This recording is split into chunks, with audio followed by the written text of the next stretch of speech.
नमस्कार, मैं हूं सौरभ चंद्र केसरी और अपने YouTube चैनल में आपका स्वागत करता हूं। विद्युत का अगला पार्ट लेकर के आया हूं और इस नियम में हम लोग पढ़ेंगे किरचॉफ का नियम। बस इसी नियम को कवर करेंगे क्योंकि हम लोगों के एग्जाम के पॉइंट ऑफ व्यू से यही नियम तक मैक्सिमम इस चैप्टर का है और ज़्यादा लंबा वीडियो नहीं लेंगे। तो चलिए फटाफट कवर करते हैं।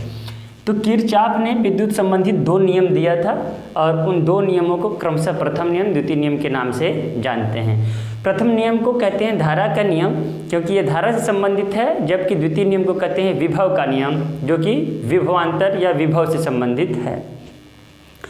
तो चलिए प्रथम नियम को कवर करते हैं। परिभाषा मैं नहीं लिख रहा हूँ, बस समझना है। आप चाहें तो नोट्स बना सकते हैं परिभाषा से।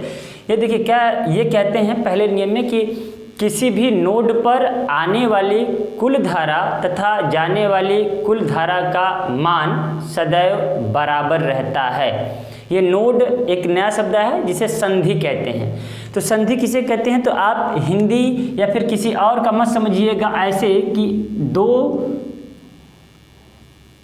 लोगों का जहाँ पर ज्वाइंट होता है उसे संधि कहते हैं। देखिए ये चीज़ बिल्कुल नहीं मानना है क्योंकि विद्युत में जो किरचॉफ ने माना है, कम से कम उन्होंने 3 वायर को माना है, तार को। इन्होंने कहा कि जिस जगह पर, जिस पॉइंट पर, जिस बिंदु पर कम से कम 3 तार मिले, ये एक तार, 2 तार और ये तीसरा तार, कम से कम 3 तार मिले तो उसे हम कहेंगे संधि।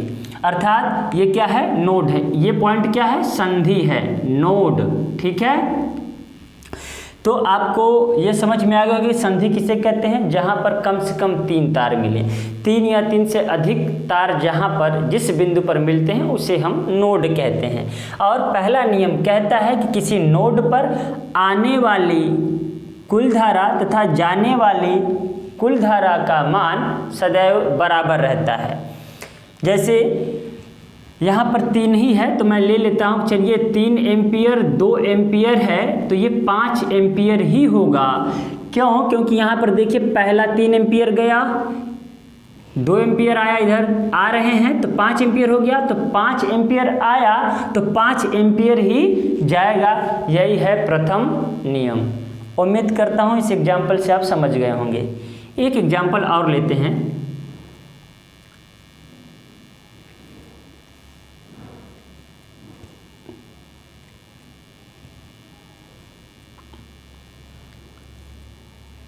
चलिए इतना एग्जाम्पल हम लोग ले लिए। ये एक संधि है, आपको दिख रहा होगा।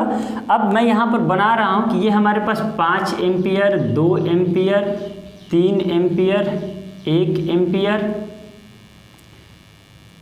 4 एम्पियर और यहाँ पर x लिख रहा हूँ मैं। अब आप यह बताएं,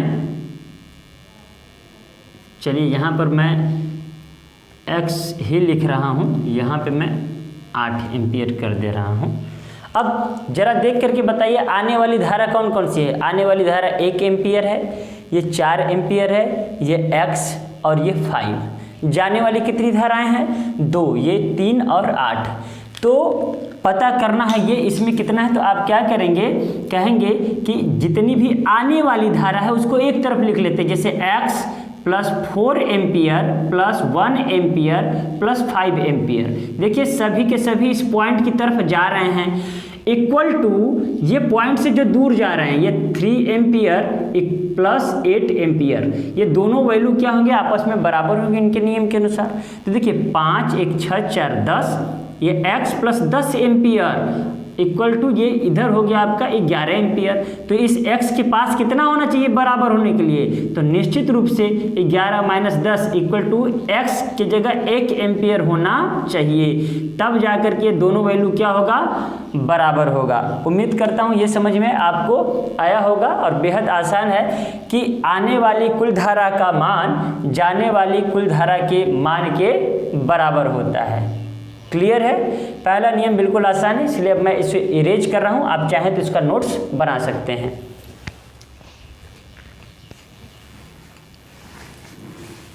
अब देखिए दूसरा नियम क्या कहता है। दूसरा नियम हमारा विभव का नियम। दूसरा नियम है इनका द्वितीय नियम। द्वितीय नियम को कहते हैं विभव का नियम। आपको ये भी याद रखना है कि किसको क्या कहते हैं, उपनाम। ठीक है, तो विभव का नियम क्या है, तो पहले परिभाषा थोड़ा सा सुन लेते हैं। ये कहते हैं किसी बंद परिपथ में कुल विभवांतर शून्य होता है। अब ध्यान से सुनिएगा, मैंने कहा बंद परिपथ, परिपथ के बारे में बता चुका हूँ। परिपथ को इंग्लिश में सर्किट बोलते हैं। तो क्लोज सर्किट में जितने भी पोटेंशियल है, पोटेंशियल डिफरेंस है, सब क्या होता है, जीरो होता है। ये मैं टोटल की बात किया, कुल मतलब एक बार फिर से, किसी बंद परिपथ में कुल विभवांतर का योगफल शून्य होता है, ये बोल दूं, या कुल मान शून्य होता है। एक परिपथ बनाते हैं।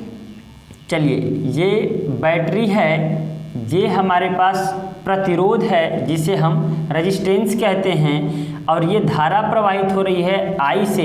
ये हम V लिख दूं या फिर E लिख देता हूँ, सेल है तो। अब यहाँ पर एक और सेल ले लेता हूँ, ठीक है, फिर एक प्रतिरोध और ले करके ये कुंजी लगा देता हूँ। ये देखिए बंद परिपथ हो गया। ठीक है, अब चाहूँ तो अमीटर भी लगा सकता हूँ। यही चीज़ था। अगर ये ना मिले तो भी आप समझ जाइएगा कि ये अगर इसके जगह केवल ऐसे है तो भी ये क्या है, बंद परिपथ है। क्लियर है, ऐसे है तो भी बंद परिपथ है, या अगर कुंजी दिया है तो भी बंद परिपथ है। परंतु ऐसे अगर नहीं है, पॉइंट नहीं है, तो आप कहेंगे खुला परिपथ है। अब चलिए, विभव का नियम इसको कहते हैं। तो इसलिए हमें ये ध्यान देना है कि विभव का नियम, इनके विभव के नियम को जानने से पहले हमें ओम के नियम को जानना पड़ेगा, जो कि मैं अपने इससे प्रीवियस वीडियो में बता चुका हूँ। पार्ट 2 में आप देखेंगे तो निश्चित रूप से मिल जाएगा। मैं बस फार्मूला लिख रहा हूँ। और उन्होंने कहा क्या था कि किसी सर्किट में अगर भौतिक परिवर्तन, विशेषतः ताप में परिवर्तन ना किया जाए तो प्रवाहित धारा विभवांतर के बराबर होगी, समानुपाती होगी। अब जैसे ये समानुपाती हटता है, एक प्रतिरोध आ जाता है R, यही है V बराबर I R, V equal to I R या आर आई। ठीक है ना, ये है विभवांतर। बस इसी विभव को आप याद रखिएगा। अब इसमें कैसे ज्ञात करें, तो इसमें कहा गया है कुल विभव का मान शून्य होता है। तो हमें विभव का मान निकालने के लिए याद रहे, कुछ चिन्ह परिपाटी पर ध्यान देना होगा। चिन्ह परिपाटी का मतलब दो तरीके से इस परिपथ में चला जा सकता है, उसी पर ध्यान देना है। मैं दोनों तरीका बताता हूँ। ये पहला है कैसे चलना है, ये दूसरा है। बस ध्यान से देखिएगा तब आ जाएगा, अदरवाइज गड़बड़ हो जाएगा। आप परिपथ में चाहे जैसे भी चल सकते हैं, स्वतंत्र हैं, विपरीत चलें, सीधा चलें। पहले मैं नाम ले लेता हूँ A B C D। और इस परिपथ में क्या होता है कि जहाँ से चलेंगे वहीं पर जाकर रुकेंगे, तब पूरा एक बंद परिपथ होगा। जैसे अगर आप A से चलना आरंभ करते हैं तो आप A B C D A, clear है। मैंने क्या कहा कि A से चलना आरंभ किया, B C D A, ये जा करके हमारा पूरा का पूरा एक परिपथ बंद हो गया, तैयार हो गया। या दूसरा क्या है, A D C B A, clear है। चलना सीख गए होंगे कि हमें जहाँ से चलना है वहाँ जाकर पुनः रुक जाना है। इतना क्लियर हो गया। जब क्लियर हो गया तो अब चलिए दो तरीके से चलना कैसे है। एक तो चलते हैं बैटरी की, बैटरी को देख करके। बैटरी के लिए देखिए, बैटरी सेल दोनों एक ही है, बस कई सेलों के मेल से बैटरी बन जाता है। तो मैं इसे सेल कहूँ, बैटरी कहूँ, आप समझते रहिएगा। बैटरी के लिए अगर हम चलें, मैं लिखूंगा नहीं क्योंकि वीडियो लंबा होगा, बस आप समझ करके अपने से लिखिएगा। और एक धारा के लिए, तो याद रहे दोस्तों, बड़ा वाला प्लस, छोटा वाला माइनस, प्लस माइनस। अगर हम एक परिपथ A B C D A में, A B C D A में अगर चल रहे हैं तो चलिए हम इधर का चलते हैं। क्लियर है, एक बार इधर से भी चल लेंगे, कोई दिक्कत नहीं है, बस समझ लीजिएगा। अगर हम यहाँ से चलना आरंभ करते हैं तो बैटरी के लिए देखिए, बैटरी में कहाँ प्रवेश कर रहे हैं हम, प्लस, पहले प्लस फिर प्लस से माइनस। तो दोस्तों जैसे ही प्लस से माइनस में जाएंगे, याद रहे प्लस से माइनस, तो मैं यहाँ पर लिख देता हूँ +2 माइनस। अगर हम जा रहे हैं तो याद रहे विभव का मान माइनस में लिखेंगे। विभव का मान क्या लिखेंगे? इक्वल टू माइनस विभव, ठीक है ना। ये v समझ लीजिएगा, विभव नहीं समझ में आया तो मैं लिख देता हूँ विभव। v का मान जो होगा वो माइनस में होगा, ऋणात्मक लेंगे। एक चीज़ आप सीख गए, मैं एक एग्जाम्पल भी करा दूंगा। अगर हम बैटरी में चल रहे हैं, अगर प्लस से माइनस जा रहे हैं तो विभव का मान माइनस लेंगे, यदि माइनस से प्लस की ओर जा रहे हैं तो विभव का मान प्लस लेंगे। क्लियर हुआ? अब यहाँ लिख देता हूँ -2, यहाँ पर positive negative, negative to positive, तो यहाँ पर हम विभव का मान प्लस धनात्मक लेंगे। इतना आपको आना चाहिए। एक चिन्ह पर पार्टी समझ में आया होगा, उम्मीद करता हूँ।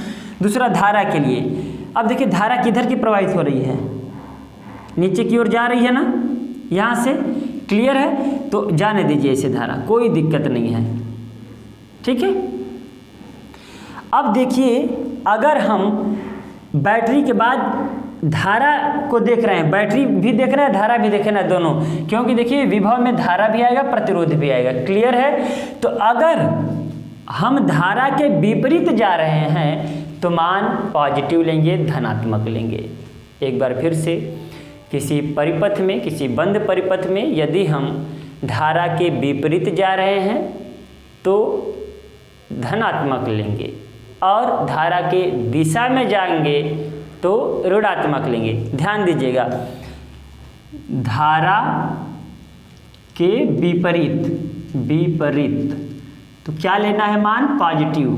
अगर धारा के दिशा में जाएंगे तो क्या लेना है? नेगेटिव। ये बस लिख लीजिए, काम हो जाएगा। चलिए, अब हम इसके इसी परिपथ में एक क्वेश्चन ले रहे हैं। 5 वोल्ट, ये है 2 वोल्ट, ये है 3 ओम, ये है 2 ओम। अब I का मान पता नहीं है, ठीक है। I का मान निकालिए। अगर ऐसे दे दे तब क्या करें? न्यूमेरिकल का सीरीज अगर नहीं देखें तो इसे ज़रूर देखिए, तो और बेहतर समझ में आएगा। देखिए, इससे पहले वाले टॉपिक में न्यूमेरिकल में V = IR से हम लोग निकाल लेते थे। देखिए, अगर विभव दिया रहता था और प्रतिरोध दिया रहता था, इलेक्ट्रिक पोटेंशियल भी है हमारे पास, रेजिस्टेंस भी है, तो हम करंट निकाल लेते थे, धारा का मान निकाल लेते थे। V = IR, V की जगह ये रख देते, R की जगह ये। लेकिन समस्या यहाँ पर क्या है कि 2 जगहों पर बैटरी है, अब क्या करें? तो इसके लिए हमें किरचॉफ का नियम लगाना पड़ेगा, क्योंकि ये बेसिक है। आगे हम लोग ऐसा ही इनके नियम के बिना भी कर लेंगे, लेकिन ये सीखना जरूरी है, इसलिए मैं बता रहा हूँ। ये ब्रह्मास्त्र है, इस बेसिक को ब्रह्मास्त्र कहते हैं। क्यों? क्योंकि इससे आपका क्वेश्चन गलत होने वाला नहीं है। चलिए, इस क्वेश्चन को सॉल्व करते हैं और इसमें I का मान पता करते हैं। में धारा बराबर क्वेश्चन मार्क। देखिए, मैं उसी परिपथ में एक क्वेश्चन बना दिया, तो आप उस परिपथ को अलग बनाएंगे। फिर ये जब मैं क्वेश्चन कराऊंगा तो आप फिर से ये परिपथ बनाकर लिखेंगे, इसमें धारा का मान बताइए। अब क्वेश्चन को सॉल्व करते हैं। अब जैसे चाहे वैसे चल सकते हैं। एक परिपथ हमने क्या लिया? A B C D A। आप चाहें तो D C B A D ले सकते हैं, आप चाहें तो C B A D C लिख सकते हैं, कुछ भी ले सकते हैं। बस चलिए, तो इन दोनों का ध्यान रखिए। चलिए, हम A B C D A को ध्यान में रखकर चलते हैं। चलिए, हम यहाँ से जा रहे हैं, ठीक, A से चल रहे हैं B से। अब यहाँ पर देखिए प्लस है, प्लस से हम कहाँ जा रहे हैं? माइनस। ध्यान से देखिएगा, पॉजिटिव टू निगेटिव गए ना, पॉजिटिव से निगेटिव जाने पर विभव क्या लेते हैं? माइनस में लेते हैं। तो विभव माइनस में ले रहे हैं, तो याद रहे, तो विभव कितना है? 5 वोल्ट, तो मैंने 5 ले लिया। क्लियर है? प्लस से माइनस, तो क्या लेना है? माइनस, तो यहाँ पर माइनस लिख लूँगा। क्लियर हुआ? एक बार फिर से, जब हम लोग A से B की तरफ जा रहे हैं तो यहाँ प्लस से माइनस में जा रहे हैं, प्लस से माइनस, तो विभव 5 वोल्ट है, तो हमने 5 वोल्ट माइनस में ले लिया। क्लियर है? प्लस, क्योंकि उन्होंने कहा है कि बंद परिपथ में जहाँ से चल रहे हैं वहीं पर पहुँचने के बाद चलते हैं जब, तो विभव 0 हो जाता है। उसका योगफल क्या होता है? कुल विभव 0। तो अब देखिए, प्लस आगे चल रहे हैं। ये देखिए धारा किधर की प्रवाहित हो रही है? देख लीजिए, इधर धारा कैसे प्रवाहित हो रही है? बी से ए की ओर आ रही है, यहाँ पर आपको दिख रहा है, ये परिपथ में दिखेगा हमेशा। अब ये जब इधर की आ रही है, हम जा किधर से रहे हैं, ये देखिए इधर से जा रहे हैं, तो अब धारा के विपरीत, देखिए धारा के विपरीत जाते हैं तो पॉजिटिव लेते हैं। अब यहाँ पर हमें वोल्ट की बात है, हमेशा इलेक्ट्रिक पोटेंशियल लेना है, विभव लेना है। अब धारा का क्या काम सर, तो देखिए अगर आपको धारा भी पता है और आपको प्रतिरोध भी पता है तो V तो निकल जाएगा। तो इसका मतलब हमें लिखना है V ही लिखना है, लेकिन यहाँ पर हम मान लेते हैं कि वो धारा कितना है, I है, तो I इंटू R लिख सकते हैं क्या, V इक्वल टू IR। जब 3I लिख देंगे तो हमारा V के ही बराबर होगा। तो याद रहे मैं यहाँ पर क्या लिख रहा हूँ, 3I, क्या लिख रहा हूँ, 3I। उम्मीद करता हूँ ये भी समझ में आया होगा। हमें V का ही वैल्यू लिखना है, लेकिन V का वैल्यू यहाँ बैटरी के पास है, तो यहाँ पर भी तो निकाल सकते हैं V इक्वल टू IR से IR। I का वैल्यू पता नहीं है, यही तो निकालना है, लेकिन R का वैल्यू पता है, इसलिए 3I लिख दिया। अब आगे बढ़ते हैं, इधर भी कुछ नहीं, इधर भी कुछ नहीं, इधर भी यहाँ आ रहे हैं। अब देखिएगा हम लोग इधर आगे फिर क्या दिख रहा है, 2 ओम।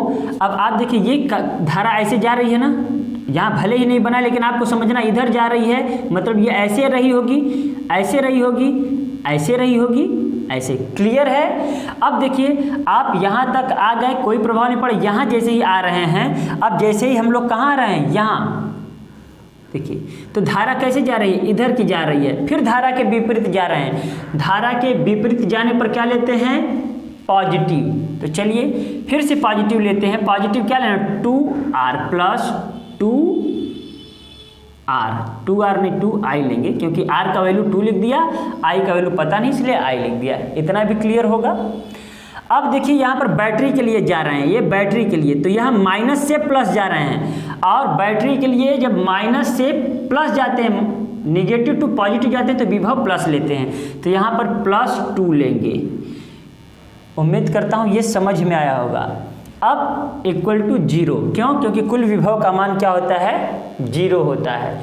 एक बार फिर से देख लीजिए आप, मैं फिर से बता देता हूँ। पहली बात तो हमारा सर्किट है ABCDA। अब हम क्या करते हैं, इसको देखते हैं ध्यान में। अब कहते हैं कि यहाँ से A से जैसे ही हम चलना शुरू किया, बैटरी मिल गई, और बैटरी में हमें दिख क्या रहा है, प्लस पहले दिख रहा है, माइनस बाद में। याद रहे बड़ा वाला जो है वो प्लस होता है पॉजिटिव, छोटा वाला नेगेटिव। अगर ये पॉजिटिव नेगेटिव नहीं दिया है एग्जाम में आपको, तो आप समझ जाइएगा कि जो बड़ा है वो प्लस है, जो छोटा है वो माइनस है। तो जैसे ही प्लस से माइनस की ओर गए तो विभव हमारा ये 5 वोल्ट जो है, हम विभव क्या लेंगे, निगेटिव लेंगे। ठीक है, तो हमने -5 रखा। अब यहाँ जाने पर प्रतिरोध मिल रहा है, धारा मिल रहा है, जबकि हमें रखना है विभव। तो विभव के बारे में जानते हैं कि V इक्वल टू IR ही होता है विभव। तो I पता नहीं है, पता करना है तो I लिख लिया, कहीं भी लिख सकते हैं। अब R का वैल्यू कितना है, 3, तो 3R और 3I लिखा हूँ मैं, लेकिन धारा इधर चल रही है और हम लोग किधर चल रहे हैं, इधर चल रहे हैं। तो धारा इधर चल रही है, हम इधर चल रहे हैं, धारा के विपरीत चल रहे हैं, विपरीत के लिए पॉजिटिव लेते हैं, तो हमने +3I लिया।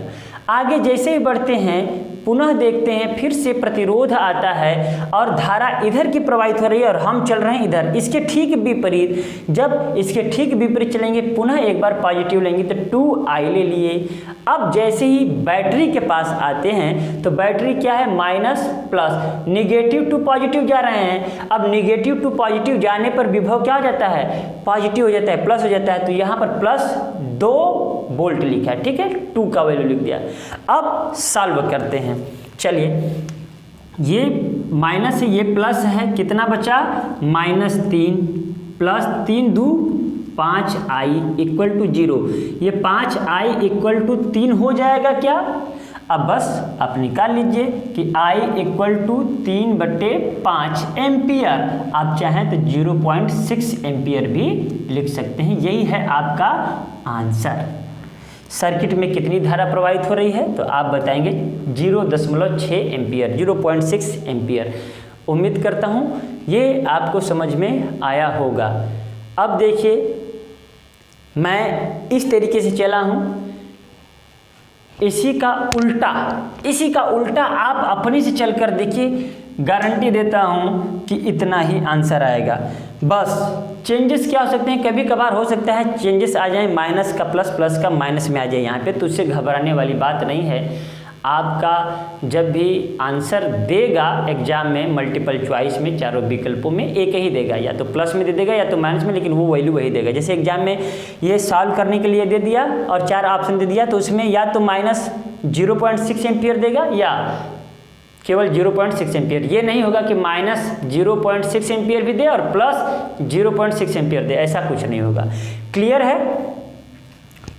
ये पहला तरीका था, मेरा तरीका ये चलने का था। आप दोनों चल सकते हैं, वीडियो ज़्यादा लंबा ना हो इसलिए मैं दूसरा तरीका नहीं चल रहा हूँ। इससे रिलेटेड अगले वीडियो में जब मैं क्वेश्चन कराऊंगा, फिर से न्यूमेरिकल भी कराऊंगा, जिसमें से ये भी आएगा और पिछले वीडियो का भी कुछ न्यूमेरिकल आएगा, तो क्लियर हो जाएगा। मैं उसमें दोनों तरीका से चलकर दिखाऊंगा। तो ये आपका था किरचॉफ का नियम। एक है व्हीटस्टोन सेतु, लेकिन मुझे नहीं लगता है कि वो हम लोगों के एग्जाम के लेवल में आएगा, लेकिन अगर आप लोग कमेंट करेंगे तो मैं निश्चित रूप से थोड़ा सा ही है व्हीटस्टोन सेतु का भी करा दूंगा। 10 मिनट का वीडियो है। चलिए, अगर वीडियो अच्छा लगे, लेक्चर अच्छा लगे तो दोस्तों को बताइए जो भी तैयारी कर रहे हैं। मिलते हैं नेक्स्ट वीडियो में, तब तक के लिए नमस्कार।